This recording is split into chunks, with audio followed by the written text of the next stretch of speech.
Meus amados irmãos, meus amigos, sejam bem-vindos a mais um vídeo dos Salmos, essa série que Deus colocou no meu coração para vir aqui e estar estudando as Santas Escrituras dos Salmos com vocês. Sejam bem-vindos, meus irmãos, a paz do Senhor Jesus. Pega a sua Bíblia e vamos ver o que o Senhor tem para nos dizer nesse salmo, que hoje vai ser o vídeo do Salmo 78, na parte 2. Eu vou ler hoje na versão NVI, a versão que eu gosto de ler, que eu costumo ler, a versão da minha Bíblia, que eu carrego para todos os cantos, e a versão que eu acho mais fácil, não foge ali do texto, NVI. Você que tem a sua Bíblia aí com você, já pega aí comigo e vamos ver o que o Senhor tem para nos mostrar através desse salmo, para nos ensinar, para nos direcionar. Hoje eu vou ler do versículo 17 ao versículo 31, Salmo 78, do versículo 17 ao 31. Já pega a sua espada, a sua Bíblia aí comigo e vamos ver o que o Senhor tem para nos revelar nesse salmo. Vai estar escrito de 17 em diante.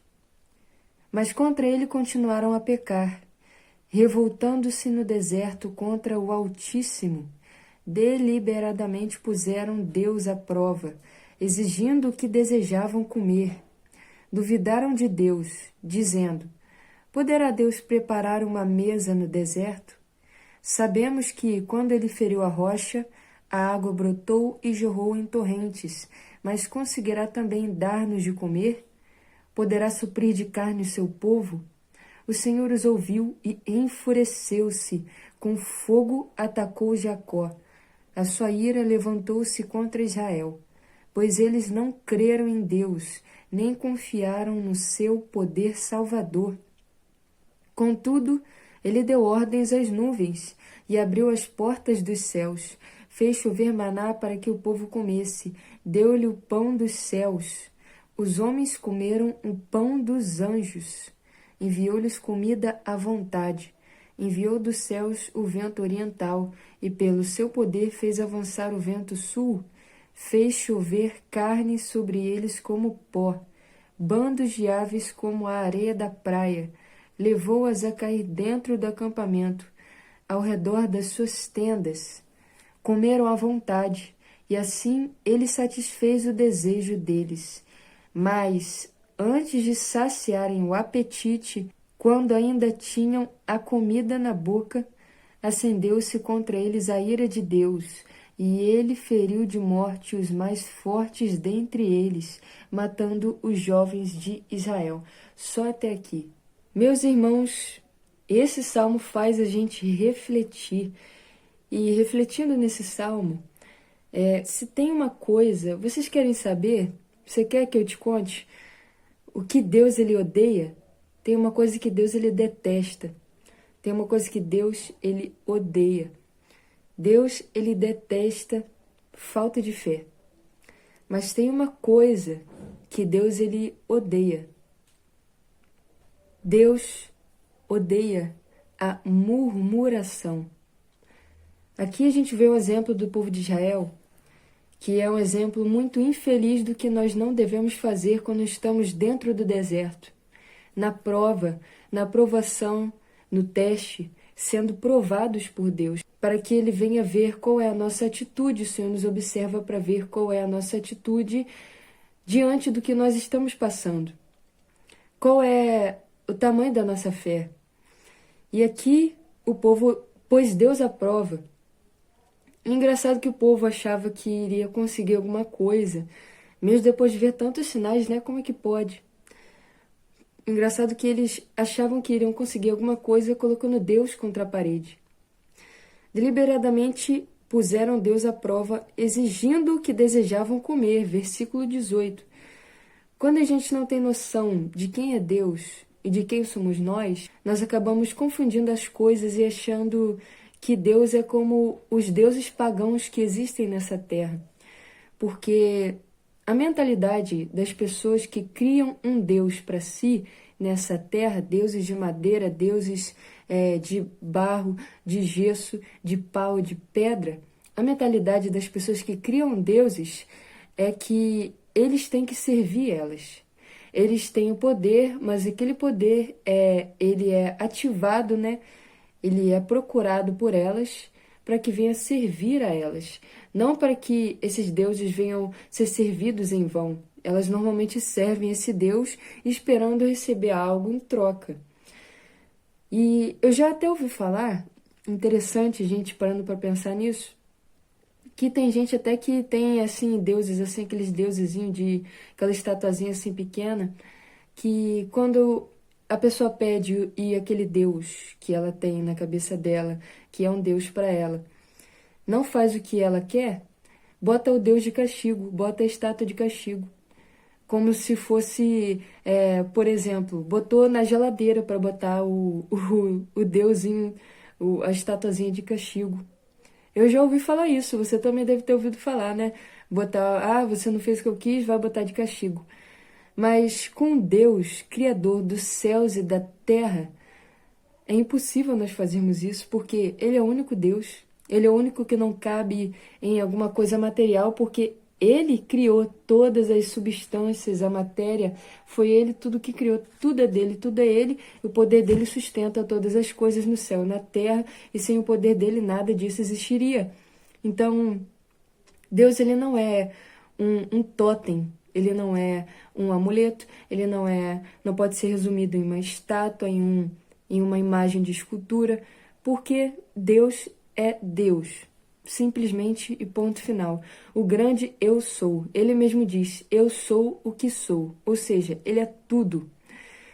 Então, não tem como nós acharmos que podemos colocar Deus contra a parede. Por exemplo, eu fico impressionada, irmãos, sinceramente. Eu fico impressionado quando a pessoa, ela vai lá e ela tá no deserto tal, e começa a murmurar. Reclamar é murmuração. Ponto final. A pessoa começa a falar, mas não tem isso, mas não tem aquilo. Aí ela pega uma palavra que Deus usou alguém para falar para ela e começa, mas será que é mesmo? Será que vai acontecer mesmo? Eu sei que vai acontecer, mas quando que vai acontecer? E ela começa a murmurar, ela começa ali com as suas palavras, o que é mais grave ainda no mundo espiritual, falar, mas será? Será que é mesmo? E começa a duvidar, a murmurar. E esse é exatamente o combo que Deus ele mostra aqui. Falta de fé e murmuração. Esse foi o combo para a ira de Deus se manifestar aqui e matar o povo com ira, com fogo santo no deserto. Quando a gente pega Deus e começa a colocar contra a parede o Senhor, murmurando, reclamando, em vez de ir até Ele, falar com sinceridade, falar, Senhor, eu te amo, mas o Senhor está vendo que está faltando isso, o Senhor está vendo que está faltando aquilo, o Senhor está vendo que está demorando, eu estou estressada, Senhor, me perdoa, eu estou estressada mesmo, sabe? Eu não aguento mais essa situação, eu estou me sentindo cansada. Em vez da gente ir até Deus com sinceridade de coração e amor a Deus, a gente murmura, esperando que Deus faça alguma coisa. Mas, na verdade, isso atrai a ira de Deus para cima da nossa cabeça. E muitas vezes acontecem coisas que não é o diabo, é Deus nos provando. E quando a gente murmura, a provação piora, e não é o diabo, é Deus nos disciplinando como filhos, para que a gente venha perceber que fazendo birra, né, a gente não ganha nada. Murmurando, a gente não ganha nada, a gente só perde. Uma coisa que a gente pode até parar para pensar também em cima desse salmo é que Deus, ele é uma pessoa. Ele não é simplesmente um Deus distante, que está no trono, que está no céu. Ele é Deus de perto também. Às vezes a gente se esquece disso, a gente começa a pensar em como ele pensa, a pensar nas situações que a gente passa, a gente começa a murmurar, a duvidar. Mas, na verdade, Deus ele só quer que a gente tenha sinceridade e relacionamento profundo com ele. Profundidade. Deus é uma pessoa, ele não é simplesmente alguém inanimado. Deus, ele é um Deus vivo. Deus vivo. Um Deus que é vivo, ele está presente em todas as ocasiões, em todos os lugares, ele sabe de tudo, ele tem todo o poder. São as dádivas de Deus que muitas vezes a gente esquece. O Senhor é onipotente, onisciente, onipresente. Onipresente está em todos os lugares ao mesmo tempo. Onisciente, ele sabe de todas as coisas. Onipotente, ele tem todo o poder. Mas quando nós não conhecemos esse Deus e não queremos conhecê-lo, nós acabamos confundindo as coisas e confundindo a nossa mente. E acabamos começando a tratar Deus como qualquer outro Deus de madeira, de pedra, ou de barro, ou de pau, ou de gesso. A gente começa a tratar Deus como qualquer outro Deus, e não é assim que funciona. Deus, ele não se agrada de ser tratado como qualquer um, porque ele é o único Deus. Porque ele é o único Deus vivo. E quando nós começamos a perder a sensibilidade de quem é Deus, quando nós começamos a perder o relacionamento, a sinceridade que nós temos com Deus no relacionamento, nós começamos a ter um olhar carnal da situação e nós começamos a murmurar. Nós começamos a reclamar, nós começamos a olhar para tudo que está dando errado, a gente começa a reclamar achando que Deus, ele tem que atender a nossa situação, tem que atender a nossa necessidade. Não é assim que funciona. Na verdade, nós não merecemos nada. Nós merecemos o inferno, que Jesus, ele se sacrificou e nos salvou naquela cruz do inferno. E é interessante porque às vezes eu penso nisso e a gente tem que se sentir no privilégio, na verdade. Gratidão a gente tem que sentir no coração. Eu sei que a gente não é um robô, né? A gente é ser humano, a gente sente tristeza, a gente sente dor. Mas nós não podemos deixar isso nos dominar, porque nós temos a inteligência, a consciência, a gente tem uma dádiva de Deus. Por quê? Nós somos imagem e semelhança e nós temos racionalidade, nós somos racionais. Coisa que os animais não são, porque eles não são imagem e semelhança de Deus. Mas nós somos. Por isso nós temos esse poder. Qual o poder? Ser racional, ter sabedoria, discernimento e ter a capacidade de raciocínio para nós controlarmos a nossa alma, não sermos controlados por ela. E é isso que Deus, ele quer nos revelar nesse vídeo aqui. Quando nós não nos enchemos do Espírito Santo como nós devemos nos encher, quando nós não paramos para refletir em Deus, quando nós não paramos para conversar com Deus, no nosso coração, na nossa mente, com sinceridade mesmo, não só em palavras, quando nós vamos vivendo um dia depois do outro, seguindo com a maré e vivendo só situações e sentindo as angústias, as preocupações dessa terra, desse mundo, as preocupações dos nossos afazeres, das nossas obrigações, nós começamos a entrar num estado de cansaço mental, num estado assim de fadiga emocional, e aquilo vai consumindo a gente e a gente começa a murmurar, até mesmo sem perceber. A gente já não está mais tendo consciência de quem é Deus para nós, do que Deus fez por nós e continua fazendo, dos livramentos, das bênçãos, das coisas que Deus faz, da palavra de Deus. A gente se esquece de conectar com Deus e quando a gente faz isso, a carne ganha campo, ganha domínio na nossa mente, no nosso coração, e aquilo acaba consumindo a gente. E o vazio de Deus na nossa alma começa a tomar conta da gente, porque o espírito vai morrendo, a carne vai tomando espaço e nós começamos a agir como se fôssemos mortos espiritualmente, nós começamos a morrer espiritualmente. É aí que nós começamos a murmurar, é aí que nós começamos a ver os defeitos do que a gente está passando, só ver o lado ruim, só sentir angústia, só sentir tristeza, dor. Isso não é normal para o cristão. O normal do cristão é ele ser cheio dos frutos do Espírito, porque o cristão deve ser cheio do Espírito Santo e o fogo no altar não deve ser apagado. O fogo do Espírito não deve ser apagado no nosso coração. Você vai ver em Gálatas 5:22, os frutos do Espírito, o amor, a paz, a alegria, a benevolência, a amabilidade, a bondade, a fidelidade, a mansidão, o domínio próprio. Você vai ver lá os frutos do Espírito. E, na verdade, aquilo é um manual de como nós devemos nos sentir. É um manual de como nós devemos estar. Se nós não estamos daquela forma, irmãos, se nós não estamos sentindo paz, alegria, mansidão, amabilidade, amor, tem alguma coisa errada. Nós precisamos receber essa mensagem de Deus hoje nesse vídeo como um alerta de Deus, porque nós podemos estar morrendo espiritualmente e para apostasia e para nós desviarmos a partir desse ponto é só um passo, é só uma gota para transbordar esse copo. Então isso é um alerta de Deus. É como o Senhor Jesus ele falou para a igreja em Apocalipse 2, igreja da carta à igreja a Éfeso. Você tem perseverado muito, você tem suportado sofrimentos pelo meu nome, mas uma coisa tenho contra ti, que abandonaste o seu primeiro amor. Volta, arrepende-te. Pratica as primeiras obras. As primeiras obras são as obras que ele praticavam, cheios do Espírito Santo, cheios de amor, cheios dos frutos, o que eles deixaram de praticar. Agora eles estão praticando obras vazias, e isso não faz sentido. Por isso que o Senhor Jesus manda eles voltarem. Volta, pratica as primeiras obras, ou seja, se enche do Espírito Santo primeiro, se conserta comigo primeiro, lava suas vestes primeiro, para depois me servir. Porque não adianta nós servimos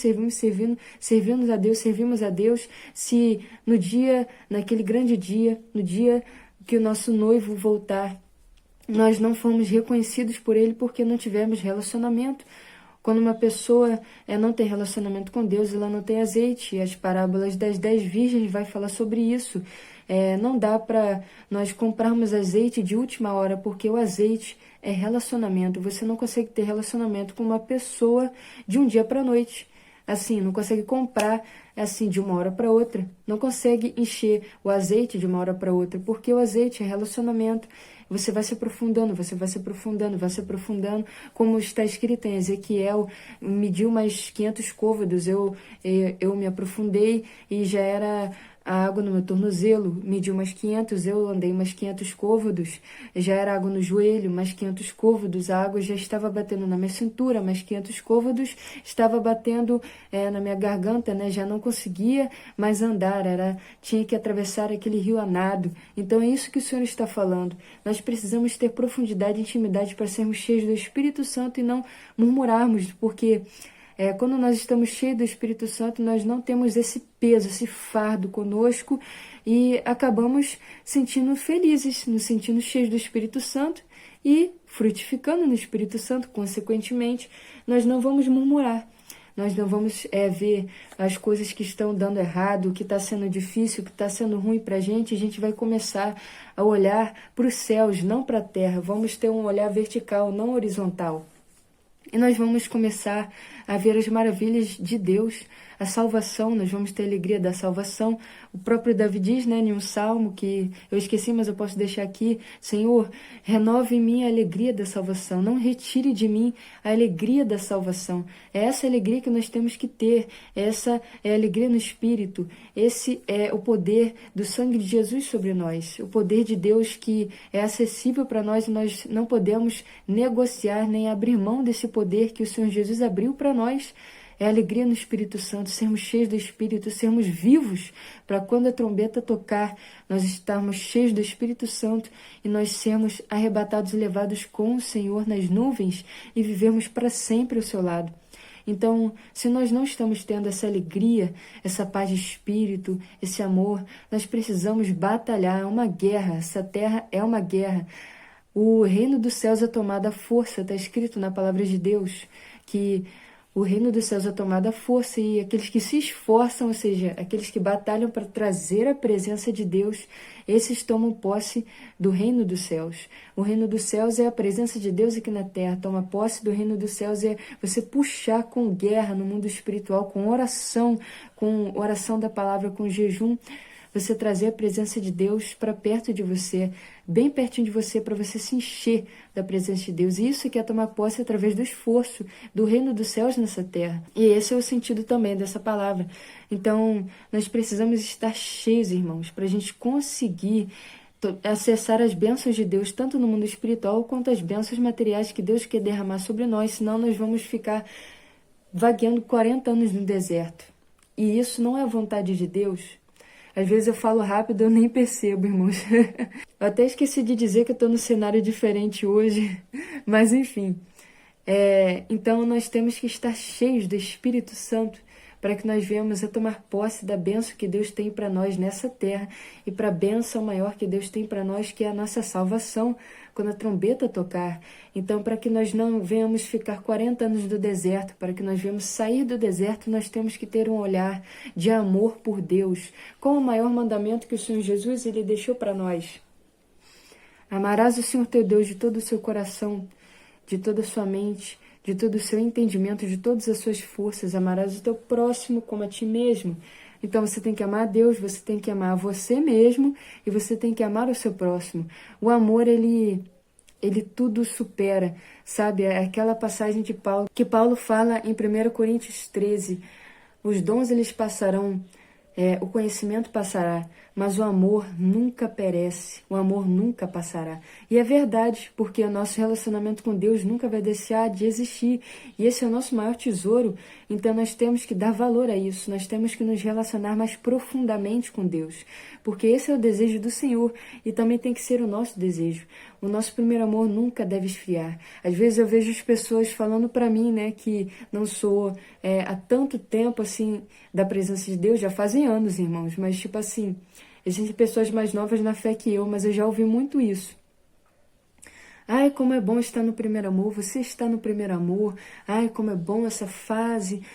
Mas parando para pensar, olhando para essa passagem de Apocalipse 2, onde o Senhor Jesus vai dar a carta à igreja de Éfeso, onde ele fala sobre o primeiro amor, que eles perderam o primeiro amor. Parando para pensar nisso, o primeiro amor não é uma coisa que passa na vida do crente, não é uma coisa que deve ser uma fase.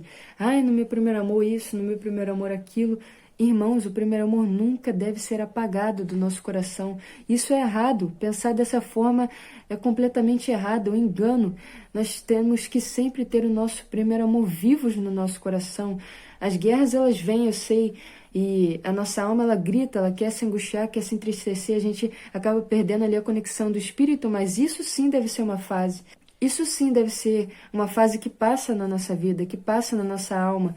Isso sim, a gente tem que olhar para isso e deve se indignar, deve falar, não, isso não vai roubar o primeiro amor do meu coração, isso não vai roubar o amor, a paixão, o amor que eu tenho por Deus. Eu não posso deixar isso roubar o fogo do Espírito no meu coração. E isso a gente tem que se indignar, a gente não pode ser conformado, a gente tem que buscar o nosso primeiro amor e buscar o nosso relacionamento com Deus, porque é direito nosso. Porque o Senhor Jesus, ele pagou um preço muito alto naquela cruz para nós não termos acesso a esse direito. Então, a tribulação, a tristeza, a dor, isso sim deve ser uma fase, mas o primeiro amor nunca deve ser uma fase na nossa vida. Tem que ser uma escolha diária. O amor é diário, a gente tem que sempre batalhar por esse amor. Tudo sofre, tudo crê, tudo suporta, ou seja, como um casamento. O casamento, ele passa por várias fases. E é a mesma coisa com o nosso relacionamento com Deus, é uma aliança que nós temos com Deus. E nós vamos passar por batalhas, por lutas, nós vamos passar por provações, mas nós não podemos nunca perder o nosso primeiro amor. É como um casal apaixonado que passa por momentos de tribulação, mas sempre arranja um jeito de renovar ali o primeiro amor, uma criatividade, renovar os votos, fazer uma surpresa, dar um chocolate, dar um presente de alguma coisa, sair para algum lugar, ter um momento ali a sós, ir para um hotel, ir para uma viagem. E é isso que Deus quer no nosso relacionamento com Ele também, sabe? Um momento a sós, criatividade, faz um piquenique com Deus, vai tirar um dia para descansar na presença do Senhor. Você vai ver que Deus, ele ordena muitas festas para o povo de Israel no Antigo Testamento, porque o objetivo de Deus é que eles descansassem. Ele proibia, o Senhor proibia trabalho. Não trabalhem, não quero que vocês peguem e façam nada nesse dia, só me adorem e me louvem, para que o povo descansasse o coração nele. E muitas vezes a gente não respeita isso, descanso, porque o objetivo do Senhor com isso era que o povo descansasse e visse a beleza da vida, visse o poder de Deus sobre eles, começasse a refletir através daquele descanso, através daquele momento de festa, em tudo que Deus ele está fazendo e já fez por eles. E assim o coração deles se alegrava, assim eles tinham uma intimidade maior com Deus, e é isso que Deus ele quer restaurar em nós também. E você vê que as festas eram perpétuas. Eram, não, são perpétuas, né? Eram, já foi, mas as festas que Deus estabeleceu no Antigo Testamento são perpétuas. perpétuas, porque Deus, Ele deseja que nós venhamos a ter sempre um momento de pausa, de descanso, para a gente tirar um tempo para ficar com Ele, para descansar o nosso coração, para a gente meditar na palavra de Deus, meditar no que Deus já fez por nós, meditar na nossa vida, nas promessas que Deus tem na nossa vida, nas promessas que Ele já cumpriu, nas coisas que Ele dá para nós, nas coisas que Ele já fez para nós e prometeu na eternidade. Então Deus, Ele dá muito para a gente não merece nada. Então um dos objetivos de Deus nesse descanso que a gente precisa ter com Ele é que nós venhamos a refletir e ter intimidade com Ele, sabe? Ser gratos. A gente conversar com Ele com sinceridade. Sim, eu estou gostando disso, eu estou gostando daquilo. Muito obrigada por esse tempo que eu estou vivendo. Obrigada por essa chuva. Obrigada porque aqui está chovendo, né? Eu digo assim porque eu agradeci hoje a Deus pela chuva que teve. Obrigado por essa chuva. Obrigado por esses momentos que o Senhor me permite ter. Sabe? Deus, Ele quer que nós sejamos mais agradecidos, mais descansados nele. O que fala o Salmo 34, se eu não me engano? Acho que é o 34 ou 37. Deleita-te no Senhor, e Ele concederá os desejos do seu coração. E o Senhor Jesus, Ele vai falar para Marta, eu gosto dessa passagem, eu gosto de citar essa passagem. Marta, Marta, você está cansada, afadigada com muitos afazeres. A Maria, sua irmã, ela escolheu a melhor parte, a qual não lhe será tirada. A melhor parte é o descanso. A melhor parte é a meditação em Deus. A melhor parte é nós passarmos tempo com o Senhor, a intimidade, a profundidade que Deus está falando conosco nesse vídeo, que quer que nós venhamos a tirar um descanso e renovar os votos com Ele. Você não precisa se entristecer porque você percebe que o seu relacionamento com Deus não é mais o mesmo. Você não precisa se culpar porque o seu relacionamento com Deus não é o que deveria ser. Ai, Senhor, eu devia ter mais profundidade contigo, eu devia isso, eu devia aquilo. Você não pode se conformar com isso, mas você não precisa se culpar por isso, porque é como uma aliança no casamento. Você pode renovar os votos. Você pode falar, Senhor, me perdoa, Pai. Me ajuda a me aprofundar. Eu vou ter uma rotina. A partir de agora eu vou estabelecer uma rotina. Vou fazer um propósito contigo, um propósito que eu vou ler mais a palavra, passar mais tempo de descanso com o Senhor, porque eu preciso descansar, eu estou cansada, estou afadigada mesmo. Então Deus, Ele quer que nós venhamos a tomar uma atitude para que nós venhamos a ser cheios do Espírito. Nós precisamos desse descanso, dessa intimidade com Ele, parar tudo que a gente está fazendo, matar a nossa carne, desacelerar, para que nós venhamos ser cheios do Espírito Santo, cheio de gratidão, cheio da presença de Deus, para que nós venhamos a vencer esse deserto, romper, chegar do outro lado, como o Senhor Jesus prometeu, para a gente receber a vitória e para a gente também alcançar o reino dos céus.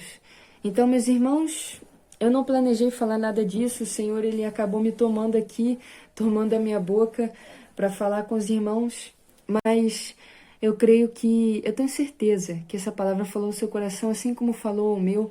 Então que você possa guardar no seu coração essas palavras, você possa meditar mais nesse salmo, falando sobre murmuração, falando sobre colocar Deus à prova e sobre como nós devemos ser cheios do Espírito Santo e aprender com o exemplo dos nossos antepassados. Nesse Salmo 78, nesses versículos que eu li do 17 ao 31, e nós temos que nos atentar a isso e não precisar errar para aprender com o nosso erro, mas essa é a beleza da palavra de Deus, sabia? Nós não precisamos errar para aprender com o nosso erro, nós podemos aprender com o erro dos nossos antepassados, para que nós não venhamos a cair no mesmo erro. E é por isso que Deus, Ele deixa tantos erros humanos aqui na Bíblia, para que nós não venhamos a precisar passar pelos erros, mas sim aprender com os erros dos nossos antepassados, refletir nisso e buscar crescer espiritualmente e alcançar a vitória. Amém, meus irmãos? Eu espero muito que essas palavras tenham falado ao seu coração, que você possa guardar as palavras e ensinamento que Deus nos deu nesse vídeo hoje, que você possa pegar essa palavra e se aprofundar melhor com Deus, meditar melhor nessa palavra depois. Que Deus te abençoe, te guarde e te ilumine, meus irmãos. Até o próximo vídeo, se Deus quiser, e fiquem na paz do Senhor Jesus.